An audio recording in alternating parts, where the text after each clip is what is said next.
Hello students, welcome to my YouTube channel and welcome to my playlist RPSC program exam mastery।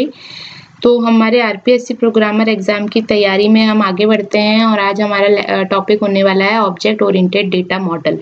ये हमारा week 1 का second last topic है और इसके बाद हमें बस इनका कंपैरिजन पढ़ना है। रिलेशनल डेटा मॉडल में ऑलरेडी इससे पिछले वाले लेक्चर में समझा चुकी हूँ।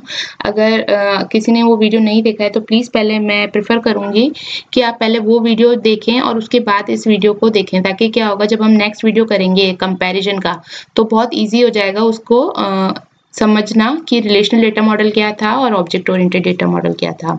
तो आइए वीडियो स्टार्ट करने से पहले please like and subscribe my channel. It helps me to motivate to upload more such videos to help you to clear the exam. Okay, so let's start. सबसे पहले है, जब रिलेशनल डेटा मॉडल हमने पढ़ा उसके इतने एडवांटेजेस थे तो फिर अपने ऑब्जेक्ट ओरिएंटेड डेटा मॉडल की रिक्वायरमेंट क्यों पड़ी?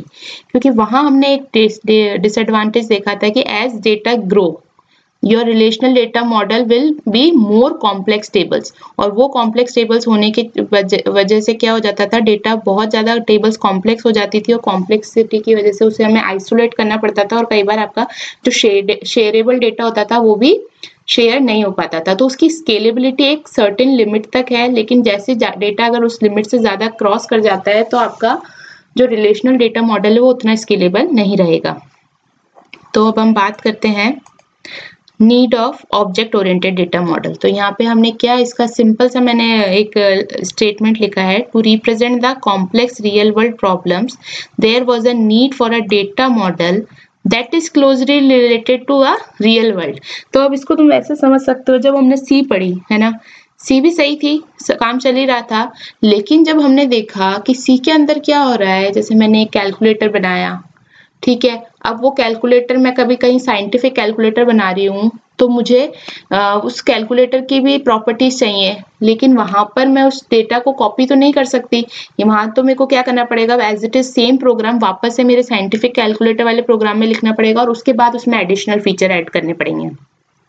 इसी तरीके से सोचो कि अब आपने उससे कुछ और प्रोग्राम बनाया जहां पे भी कैलकुलेटर की नीड और रिक्वायरमेंट है, तो वापस जब आप एक थर्ड प्रोग्राम बनाओगे तो उसके अंदर भी वापस उस कैलकुलेटर का प्रोग्राम लिखना पड़ेगा। इसका मतलब क्या है कि सेम ही प्रोग्राम रिपीट हो रहा है 3 प्रोग्राम्स में, और सपोज कुछ भी चेंजेस आते हैं, कुछ भी नया रूल अगर डिस्कवर होता है तो वो रूल आपको हर जगह अलग अलग जाके चेंज करना पड़ेगा। यानी कि अगर हम देखें तो ये एक तरीके से कॉम्प्लेक्स ही बना रहा है प्रोग्राम को, तो ये रियल वर्ल्ड से उतना ज्यादा क्लोजली रिलेट नहीं कर पा रहा। इसीलिए यहाँ पर भी सेम चीज वही है कि हमें किस तरीके के डेटा मॉडल की रिक्वायरमेंट थी जो कि क्लोजली रिलेट कर सके आपके रियल वर्ल्ड को, ठीक है। इसलिए ऑब्जेक्ट ओरिएंटेड डेटा मॉडल जो है पिक्चर में आया, क्योंकि ये रिप्रेजेंट करता है रियल वर्ल्ड प्रॉब्लम को इजीली। तो इसके टर्म से ही आप देख सकते हो ऑब्जेक्ट ओरिएंटेड डेटा मॉडल, यहाँ पे आपकी एंटिटीज हैं वो ऑब्जेक्ट के थ्रू रिप्रेजेंट होगी और ऑब्जेक्ट के अंदर इसके एट्रीब्यूट्स और इसके मेथड्स होंगे। जैसे सपोज एक ऑब्जेक्ट है पर्सन, ठीक है, और इसके एट्रीब्यूट्स क्या है, नेम, एज और सेट नेम। अब इस पर्सन से यहाँ पे, सॉरी इसको पर्सन नहीं, इसको हम लिख सकते हैं स्टूडेंट, लिख सकते हैं इसको हम। एक मैं इसमें कलर चेंज कर लेती हूँ थोड़ा सा, जस्ट वेट, ओके, यहाँ हम लिख लेते हैं इसको स्टूडेंट, और ये हो जाएगा आपका डॉक्टर और ये हो जाएगा आपका इंजीनियर। ये हो गया आपका स्टूडेंट, ठीक है। तो आपने क्या करा, एक ऑब्जेक्ट बनाया, या फिर हम इसको बोलें कि ये एक आपने सुपर क्लास बनाई, ठीक है, ये आपने एक सुपर क्लास बनाई और इस सुपर क्लास से आपकी इनहेरिट हो रही हैं 3 सब क्लासेस, 3 सब क्लासेस। ये इसका क्या कॉन्सेप्ट है, अगर आई होप सबको पता होगा ये क्या कॉन्सेप्ट को रिप्रेजेंट कर रहा है, एक तरीके से इनहेरिटेंस को। इनहेरिटेंस को क्या मतलब, मैंने एक सुपर क्लास बना दी जिसमें मुझे पता है कि नेम, एज और सेट नेम तो जो मेरी बाकी सब क्लासेस उनमें आएगा ही आएगा, तो मैंने सुपर क्लास बना के उसमें ये 2 एट्रीब्यूट और एक मेथड डिफाइन कर दिया। अब 3 मेरी नई क्लासेस आई, एक स्टूडेंट है, डॉक्टर है, एक इंजीनियर है, ठीक है। तो स्टूडेंट ने क्या कहा कि मेरे पास, मैं ऐसा करता हूँ कि सुपर क्लास से 3 एट्रीब्यूट्स तो इससे ले लेता हूँ, 3 वैल्यूज तो इसकी, और बाकी जो मेरे एडिशनल है वो मैं मेरी क्लास में डिफाइन कर देता हूँ, जैसे रोल नंबर हो गया, ब्रांच हो गया और इसके मार्क्स हो गए। इसी तरीके से एक एंटिटी आई डॉक्टर की, डॉक्टर का भी नेम, एज हम और सेट नेम जो है ऊपर सुपर क्लास से ले लिया और उसके एडिशनल एट्रीब्यूट्स को मैंने इसके क्लास में डिफाइन कर दिया।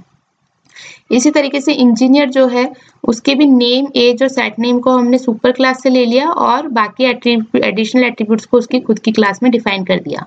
तो अब देखो इससे क्या हुआ, आपका डुप्लीकेसी ऑफ जो रिकॉर्ड्स या डुप्लीकेसी ऑफ जो कोड है वो रिड्यूस हो गया। आपने जो कॉमन एट्रीब्यूट्स है उसको एक सुपर क्लास में डिफाइन कर दिया और इस सुपर क्लास को जिसको भी इस तरीके के एट्रीब्यूट्स की रिक्वायरमेंट है उन सब क्लासेस ने इनहेरिट कर लिया।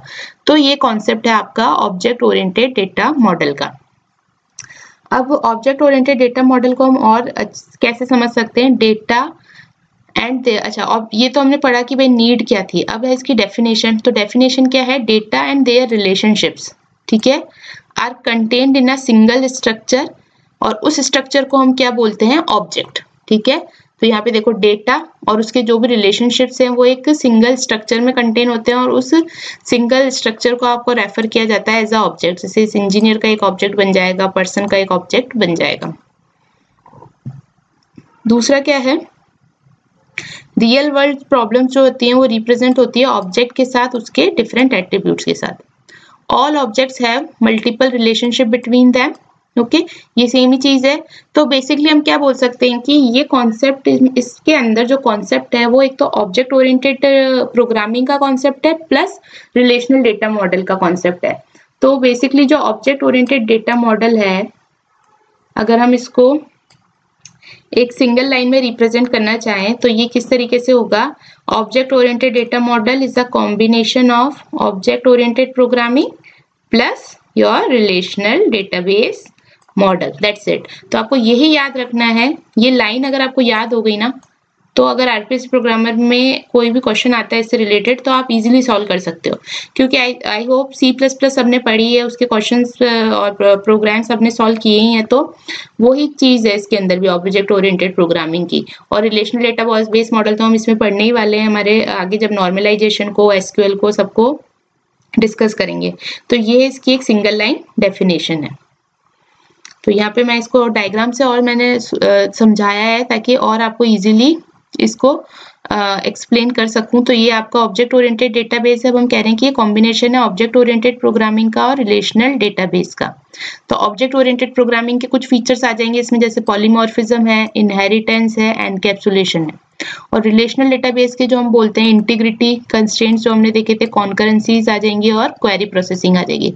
तो इन सबको मर्ज करके बनता है आपका ऑब्जेक्ट ओरिएंटेड डेटाबेस। तो ये ऑब्वियसली आपके रिलेशनल डेटा मॉडल से ज्यादा स्ट्रांग होगा, और क्योंकि इसके अंदर ऑब्जेक्ट ओरिएंटेड प्रोग्रामिंग के फीचर हैं तो ये आपके जो कॉम्प्लेक्स मॉडल्स हैं उनको भी इजीली हैंडल कर पाएगा। अब अगर हम कंपोनेंट्स की बात करें, ये मैंने आपको दिखाया था अभी। कंपोनेंट से अगर हम बात करें तो इसमें एक तो हो जाता है आपका ऑब्जेक्ट, ठीक है। ऑब्जेक्ट क्या हो जाएगा, abstraction of a real world entity. Object जो हमें रिप्रेजेंट होगा और उस ऑब्जेक्ट के कुछ एट्रीब्यूट्स और मेथड्स होंगे जो कि आपके ऑब्जेक्ट ओरिएंटेड डेटा मॉडल में इंप्लीमेंटेड होंगे। तो ऑब्जेक्ट एक तरीके से क्या है, abstraction of a real world entity, और we can say it is an instance of a class. इसको इंस्टेंस भी कहा जाता है और रियल वर्ल्ड एंटिटी भी कहा जाता है, लेकिन इसमें ये वर्ड ध्यान देने वाला बात है, एब्स्ट्रैक्शन। जैसे पर्सन का आपने एक ऑब्जेक्ट बनाया P1, ये आपको रिप्रेजेंट हो रहा है, तो एक तरीके से इसका एब्स्ट्रैक्शन व्यू है, ठीक है। जैसे यहाँ पे आप क्या कह सकते हो, object encapsulates your data and code into a single unit which provide data abstraction by hiding the implementation details from the user. तो यहाँ पे आप सिंपल, आपको ऑब्जेक्ट मिल गया जैसे पर्सन का P1, तो P1 जो है इसका ऑब्जेक्ट होगा जो कि एनकैप्सुलेट करेगा इसके एट्रीब्यूट्स को और इसके मेथड्स को और कॉम्प्लेक्सिटीज को हाइड करेगा यूजर से। जैसे स्टूडेंट का अगर सपोज ऑब्जेक्ट हो गया S1, तो वो ये एट्रीब्यूट्स कंटेन करके रखेगा और इसकी सुपर क्लास के जो एट्रीब्यूट्स है उनको भी कंटेन करके रखेगा। इसी तरह से सपोज डॉक्टर का ऑब्जेक्ट हुआ D1, तो D1 जो है वो एक तो डॉक्टर की क्लास में जो डिफाइन है एट्रीब्यूट्स उनको कंटेन करके रखेगा और एक अपनी सुपर क्लास के एट्रीब्यूट्स और मेथड्स को। इसी तरीके से अगर इंजीनियर का हम बोलें कि इंजीनियर का है E1, तो ये कंटेन करके रखेगा इसके एट्रीब्यूट्स को और एडिशनल जो आपके सुपर क्लास के एट्रीब्यूट्स हैं। एट्रीब्यूट हमें पता ही है क्या होता है, describe the property of object. जैसे ऑब्जेक्ट आपका स्टूडेंट है और इसके एट्रीब्यूट्स क्या हो जाएंगे, roll number, branch and set marks.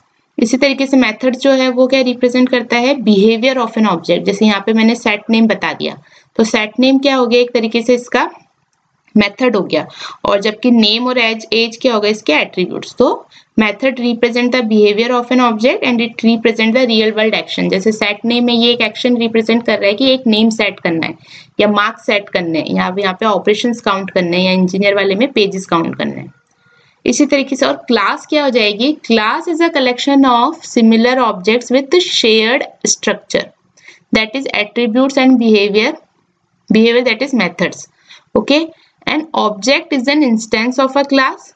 ठीक है, तो यहाँ पे आपकी क्लासेस क्या हो जाएंगी, पर्सन एक क्लास हो गई, एक स्टूडेंट क्लास हो गई, एक डॉक्टर और इंजीनियर, जो कि ऑब्जेक्ट्स को रखेंगे, उनके एट्रीब्यूट्स रखेंगे और मेथड्स को एनकैप्सुलेट करके रखेंगे। जैसे यहाँ मैंने एक एग्जांपल लिया, ये सबने ऑब्जेक्ट ओरिएंटेड प्रोग्रामिंग में यूज किया ही होगा, वही सेम एग्जांपल है कि ये इसके एट्रीब्यूट्स हो गए, ये इसके कुछ मेथड्स हो गए। अब है कंपोनेंट्स। अगर हम देखें ऑब्जेक्ट ओरिएंटेड डेटा मॉडल के, तो वो क्या है, एक तो है इनहेरिटेंस। ठीक है, इनहेरिटेंस हमने जैसे कंपोनेंट्स कुछ तो यहाँ पे देख ही लिए थे। एक इसका जो मेजर कंपोनेंट है वो इनहेरिटेंस। इनहेरिटेंस बहुत यूजफुल फीचर है, क्योंकि इससे क्या होता है, आपको जो डेटा आप कोई कोडिंग कर रहे हो या टेबल्स जो ऑलरेडी एग्जिस्ट कर रही है उनको आप यूज कर सकते हो। तो ये एक तरीके से रीयूजेबिलिटी को प्रमोट करता है। तो by using inheritance, new class can inherit the attributes and methods of the old class. जैसे यहाँ कोई पर्सन ओल्ड क्लास बनी हुई थी, उसको इनहेरिट किसने किया, स्टूडेंट ने, डॉक्टर ने और इंजीनियर ने। तो ये किस कॉन्सेप्ट को बता रही है, इनहेरिटेंस को। ठीक है, एडवांटेजेस क्या है इसकी, कोड रीयूज हो सकता है इनहेरिटेंस की वजह से, इजीली अंडरस्टैंडेबल है, और कॉस्ट ऑफ मेंटेनेंस जो है वो रिड्यूस होगी। क्यों, क्योंकि आप यहाँ पे रीयूजेबिलिटी कर रहे हो ऑलरेडी एग्जिस्टिंग एट्रीब्यूट्स और फंक्शंस की। इसका डिसएडवांटेज ये है अभी कि ये अभी इतना प्रॉपरली डेवलप नहीं हुआ है, इसलिए not accepted by users easily. बस इसका एक ही डिसएडवांटेज है कि अभी इसको थोड़ा सा it will take time to properly develop. Otherwise, it is a very good approach for creating a object oriented data model. So that's it for this lecture. This is the whole thing for object oriented data model. तो I hope आपको ये समझ में आया होगा। Please समझ आया तो लाइक एंड सब्सक्राइब करें और कमेंट बॉक्स में लिखिए आपके रिव्यूज क्या हैं इसके वीडियो के बारे में। अब हम जो नेक्स्ट लेक्चर है उसमें पढ़ेंगे इन RDBM रिलेशनल डेटा मॉडल और ऑब्जेक्ट ओरिएंटेड डेटा मॉडल का comparison. So please like and subscribe my channel. Thank you.